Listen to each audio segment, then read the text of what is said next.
Iran Hormuz കടലിടുക്ക് അടച്ചിട്ടു എന്ന വാർത്ത വരികയാണ്. ഈ കടലിടുക്കിലൂടെ പോകുന്ന കപ്പലുകൾ കത്തിച്ചു കളയുമെന്ന് റവല്യൂഷണറി ഗാർഡിൻ്റെ മുന്നറിയിപ്പും വന്നിട്ടുണ്ട്. ഈ അവസരത്തിൽ സെൻട്രൽ ന്യൂസ് ഡെസ്കിൽ നിന്ന് ഹോർമൂസിൻ്റെ അപ്ഡേറ്റുമായി നമുക്കൊപ്പം ദിലീപ് കുമാർ ചേരുന്നു. ദിലീപ്, ശരിക്കും ഏറ്റവും നമ്മൾ ഭയപ്പെട്ട കാര്യമാണ് ഈ ഹോർമൂസ് കടലിടുക്ക് അവർ അടച്ചിടും എന്ന കാര്യം ലോകത്തിലെ ഏറ്റവും പ്രധാനപ്പെട്ട എണ്ണ ഒഴുക്കിൻ്റെ ചാനലാണ് അവർ അടച്ചിടാൻ തീരുമാനിച്ചത്. പറയൂ.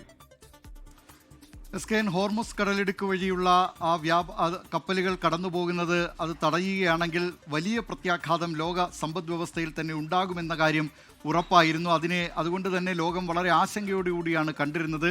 ഔദ്യോഗിക പ്രഖ്യാപനം ഇറാന്റെ ഭാഗത്ത് നിന്ന് ഇപ്പോഴാണ് വരുന്നതെങ്കിലും കഴിഞ്ഞ ഈ യുദ്ധം തുടങ്ങിയതിന് ശേഷം ആ ഹോർമൂസ് കടലിടുക്ക് ഏതാണ്ട് നിശ്ചലമായിരുന്നു. അതുവഴിയുള്ള കപ്പൽ ഗതാഗതം പൂർണ്ണമായും സ്തംഭിച്ച നിലയിലായിരുന്നു.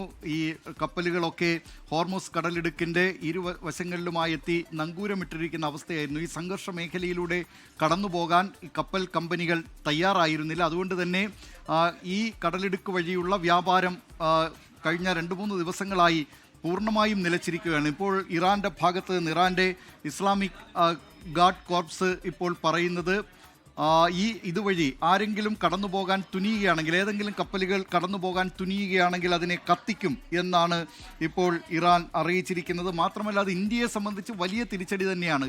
ഈ ഇന്ത്യ 90% ഇന്ത്യക്ക് വേണ്ട എണ്ണ ഇറക്കുമതി ചെയ്യുകയാണ്, അസംസ്കൃത എണ്ണ ഇറക്കുമതി ചെയ്യുകയാണ്.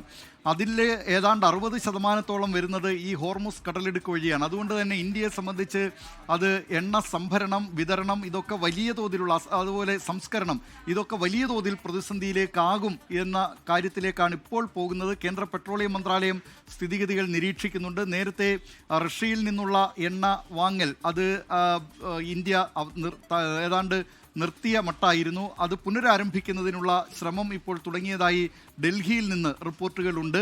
ഏതായാലും ഈ ഹോർമൂസ് കടലിടുക്ക് വഴി, അത് മാത്രമല്ല ഈ ദ്രവീകൃത പ്രകൃതിവാതകം ഇന്ത്യയിലേക്ക് എത്തുന്നതും, ഖത്തറാണ് ഇന്ത്യക്ക് പ്രധാനമായും ഈ LNG സപ്ലൈ ചെയ്യുന്ന പ്രധാനപ്പെട്ട രാഷ്ട്രം.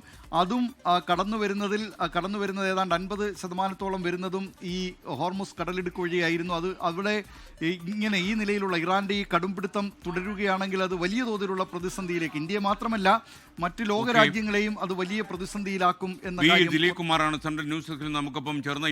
ലോകത്തെവിടെയായാലും ഏത് സമയത്തും 24 വാർത്തകളും ഓഗ്മെന്റഡ് റിയാലിറ്റി പാക്കേജുകളും എക്സ്പ്ലെയിനറുകളും വിശദമായി കാണാൻ ഞങ്ങളുടെ യൂട്യൂബ് ചാനൽ നിങ്ങൾക്ക് സബ്സ്ക്രൈബ് ചെയ്യാം.